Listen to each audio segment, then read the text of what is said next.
Sup, you beautiful bastards. Welcome back to the Philip DeFranco Show. It is Monday, May 15th. I'm still emotionally recovering from last night's episode of Succession, but I'm going to take a break from processing those feelings and give you the best damn daily news show out there. So buckle up, you beautiful bastards. Hit that like button and let's just jump into it. Starting with, people in New York and now the country are massively divided on the situation that some describe as a subway ride turned deadly and others describe as just straight up murder. All right, so let's walk through it. The story began earlier this month in Manhattan. And if you've ever lived in New York, you know the subways are notorious for these kind of uncomfortable, sometimes aggressive confrontations between the housed and the unhoused. And this appears to have started as another example with Jordan Neely, a 30-year-old homeless black man with a history of mental illness, stepping on board the F train. He was reportedly known locally as a Michael Jackson impersonator, though family said he had been struggling with mental health ever since his mother was strangled to death by her boyfriend in 2007. And you had witnesses saying that on this day he was being disruptive, throwing garbage, and possibly threatening passengers. With one witness claiming that he shouted, "I want food, I'm not taking no for an answer, I'm ready to go back to jail, I'll hurt anyone on this train." Though according to witnesses, he did not actually attack anyone. But as he's ranting and all this is happening, you have Daniel Penny, a 24-year-old white man and former Marine, with him reportedly coming up behind Neely, putting him in a chokehold on the ground, and reportedly yelling for someone to call 911. Meanwhile, you had two other men standing over them and helping subdue Neely. All this reportedly lasting around 15 minutes, even though the train stopped once at a station and the doors open. And while all this is happening on video, you can hear one bystander appearing to express concern after Neely passed out, telling Penny to let him go, saying Neely had defecated on himself, which could be a sign that he's dying, and warning Penny that he could face a murder charge. Also, another bystander remarking after Neely finally stands up, that was one hell of a chokehold, man, with EMTs then arriving and performing CPR on Neely, but he was now limp and they couldn't revive him. And so ultimately he's pronounced dead at the hospital, with the official cause of death being compression of the neck. Now, as far as Penny, he was initially questioned by police, but initially they just let him go without any charges. But with this, you have video of the encounter going viral, many people being shocked, saddened, outraged, AOC tweeting, "Jordan Neely was murdered, but because Jordan was houseless and crying for food in a time when the city is raising rents and stripping services to militarize itself while many in power demonize the poor,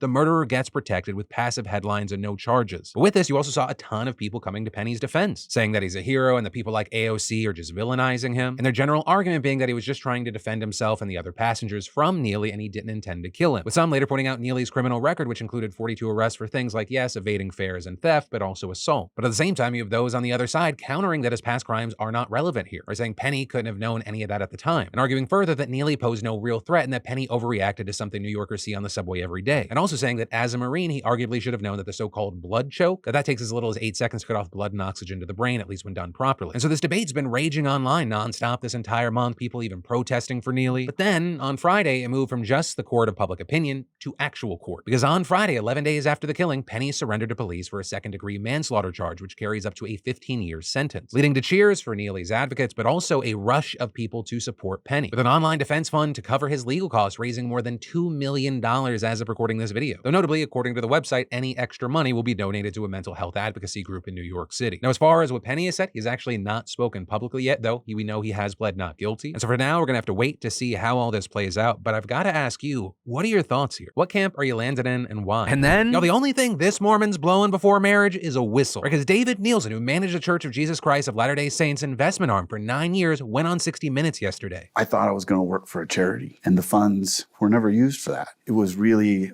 a clandestine hedge fund. Well, once the money went in, it didn't go out. But after the church pays all its expenses, whatever's left over gets invested in a kind of rainy day fund. But for decades, Nielsen says that the church has been hoarding obscene amounts of wealth that could have been used for things like actual humanitarian work, outreach, education. And during his time there, he says that the church's portfolio grew to over $100 billion in value, the largest fortune held by any religious fund in the United States. Or to give context, that is twice the size of both the Harvard Endowment and the Bill and Melinda Gates Foundation. And not only that, he also shed light on how that money was spent, saying in 2013, one of his bosses showed him this document where you can see $1.4 billion going to a mall being built on church-owned land, with another $600 million bailing out a for-profit church-owned insurance company called Beneficial Life. But still, Nielsen stuck with the church for several more years until he finally had enough in 2018, which is when a website called Mormon Leaks exposed church members' ties to shell companies that existed only on paper and held billions of dollars in stocks and bonds. And it turned out that those assets were actually managed by the church's investment arm, which is something only the senior leadership knew about. Right? Because Nielsen says the point was to hide money not only from the church's members, but also the government. The chief investment officer said that if we were to change and start reporting these securities in our own name, it would bring undue attention to the firm, and that attention would be potentially damaging. And after the meeting, I went and confronted him. What do you mean, potentially damaging?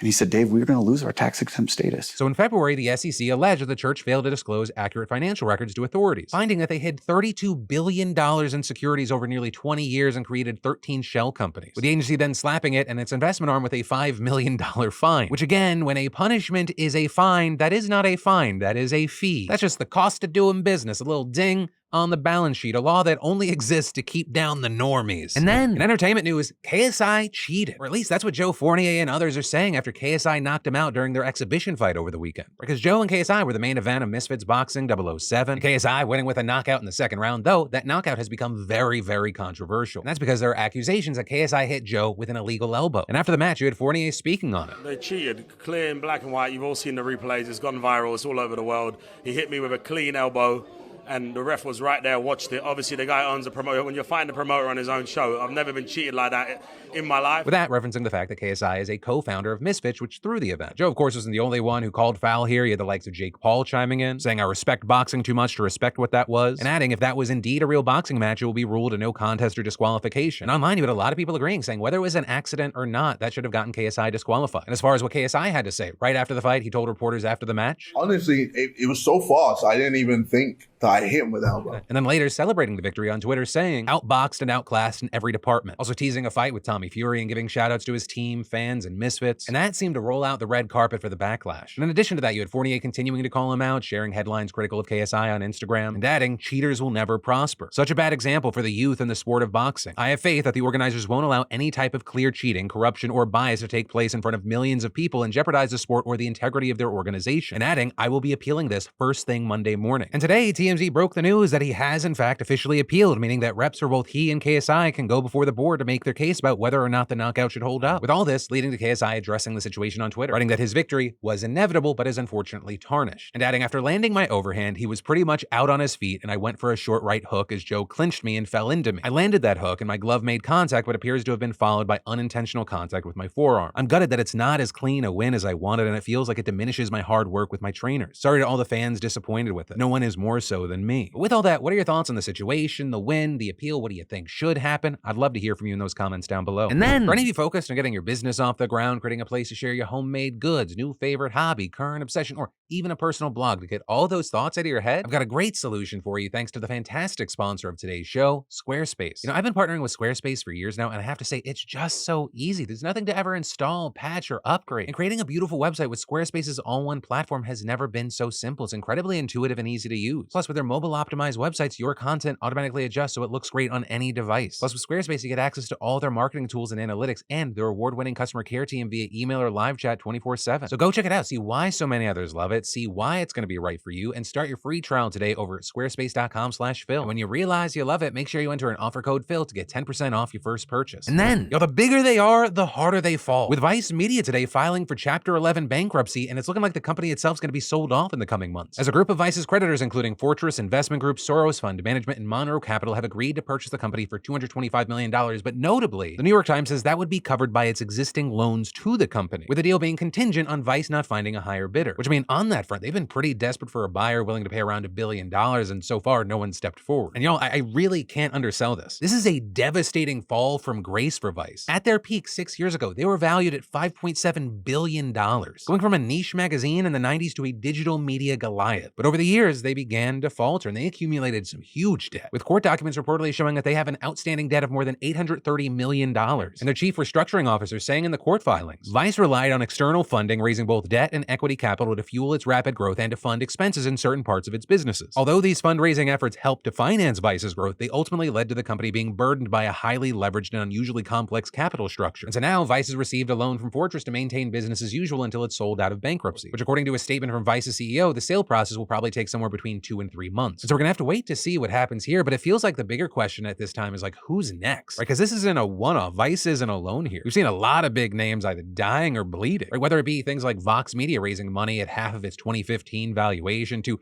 BuzzFeed recently shutting down their Pulitzer Prize-winning news organization. It's honestly one of the biggest shakeups we've seen in the space in a long time. And then, if you feel lonely, know that you're not alone in that. With now 3 in 4 Americans saying they experience loneliness, which I don't mean to make those numbers sadder, but according to the U.S. Surgeon General, studies say that social isolation for a person has a similar effect to that of smoking up to 15 cigarettes a day. And all that tying into the AI revolution that we're seeing take place right now. And that's specifically taking the form here of chatbots, whether it be in the form of something like Replica, which sells itself as an AI friend that helps people feel better through conversations, all the way to mental health chatbots like Wysa, who say Wysa's clinically validated AI gives immediate support as first step of care and human coaching for those who need more. And we've seen stories pop up like that around Coco, who reportedly recently used ChatGPT as a mental health counselor for about 4,000 people who weren't aware the answers were generated by AI, sparking criticism from ethicists. So you have people saying the FDA needs to step up because they really haven't done anything. And in fact, around that, according to Axios, a September FDA report found the agency's current framework for regulating medical devices is not equipped to handle the speed of change sometimes necessary to provide reasonable assurance of safety and effectiveness of rapidly evolving devices. And so while that whole landscape develops, I'll say in the meantime,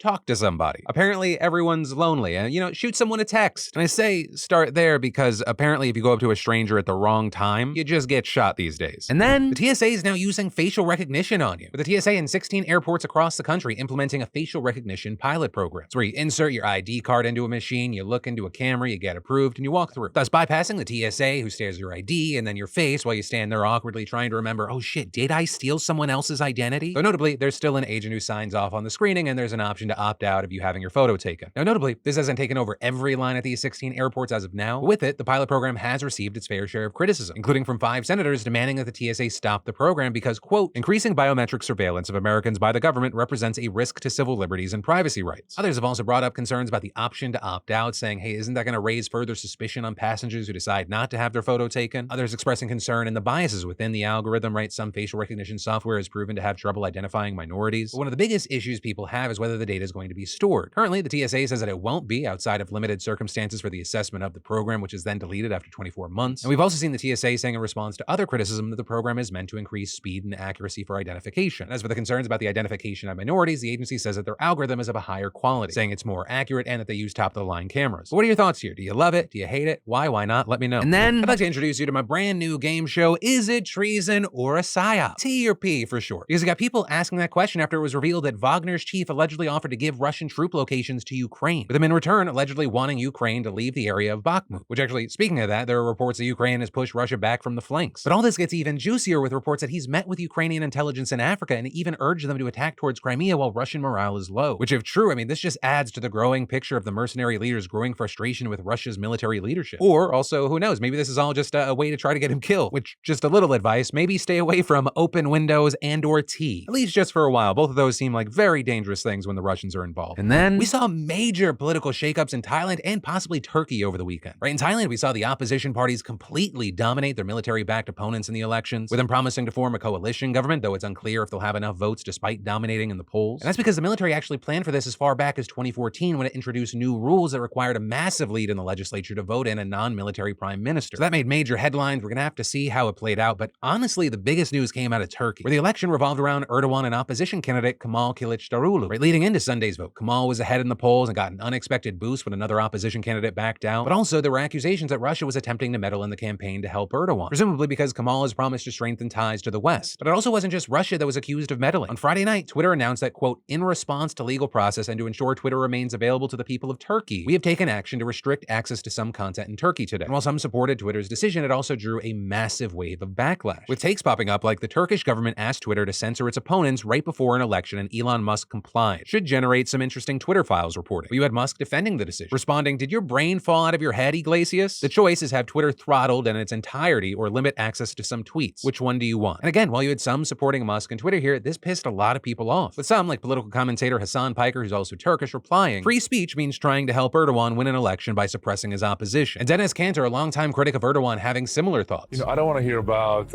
Elon Musk talking about free speech ever again. He is literally bowing down to a dictatorship. Turkish government called Elon to pretty much tell him to, if you don't ban a couple accounts, that we are going to shut down the whole app in Turkey. And he picked business and money over his morals and principles. So I don't want to hear about him talking about free speech ever again. But with all that, did Erdogan win? Well, not quite. In Turkey, a candidate needs to get over 50% of the votes to win, and neither Erdogan or Kılıçdaroğlu clinched it. Although we saw Erdogan get very, very close and he tried to challenge ballots. But now these two headed into a runoff election, there's a potential keymaker in Sinan Ogan. He's a nationalist and secularist politician who got about 5% of the vote. And he said he'd support Kılıçdaroğlu as long as he doesn't concede anything to pro-Kurdish parties, which may or may not happen, but we won't know what's actually going to happen until May 28th. And that is where today's show is going to end. And as always, thank you for being a part of my daily dives into the news. If you're new here, make sure you subscribe, because while I have more for you to watch here, my name's Philip DeFranco. You've just been filled in. I love yo faces, and I'll see you tomorrow.